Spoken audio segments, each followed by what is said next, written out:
Hey, how's it going? And today I thought I would do something for beginners to the verse language because I know I struggled with this a little bit when I first started, and it really was what is a function in verse?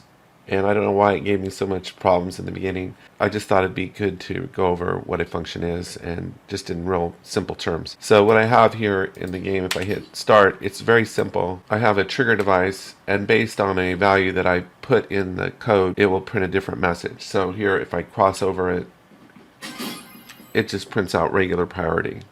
And if I had a different value in there, it would print a different message. So that's all it does, is it prints out a message. And so I just have a verse device in the scene, and it's paired to a trigger device and a HUD message device. And then we have, here's where you set the priority level. And you can set it 1, 2, or 3. And then there's a trigger device. And so the rest of this is just in the code. And then here's where I create a message. It's a message data type, and inside of it I can put a string. And this type is needed to update the HUD device in the code here. So where we go set text, it has to be of the message type. So then we do my message down here.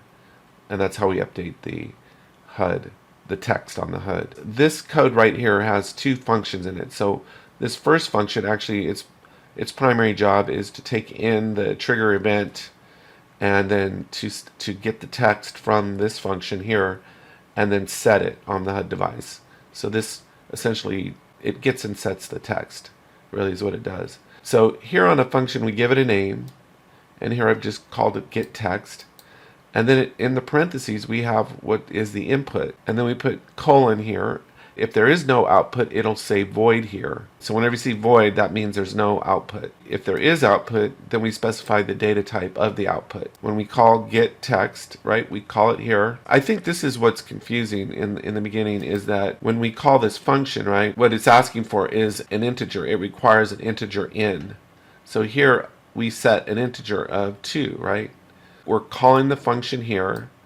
The priority is really an integer. And then it does whatever it's going to do with that input. It can do whatever it wants with that input. This is called the body of the function, but I like to call it the throughput. And then here, it's got to spit out the output. So there's this keyword here called return, and we don't even have to have that there.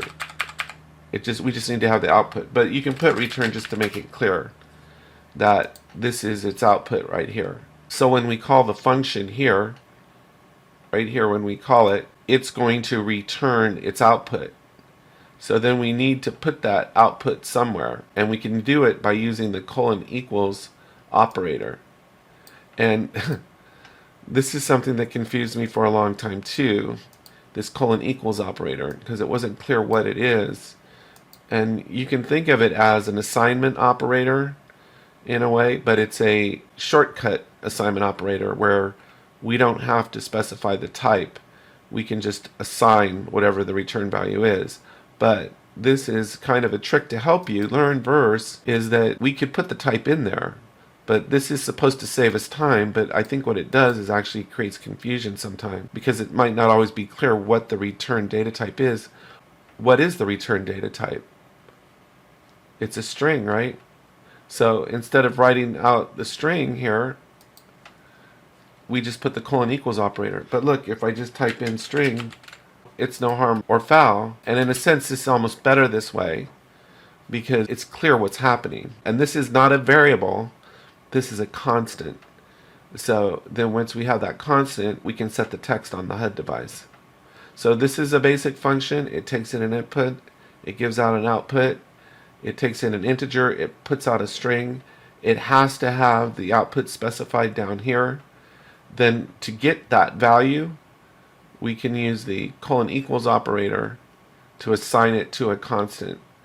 And then we can do whatever we want with that return value once we have it. But you'll see this a lot, this colon equals operator. That's what a function is. It has an input, an output. When we call it, we can assign its output to a constant. And then with that constant, we can do whatever we want with that.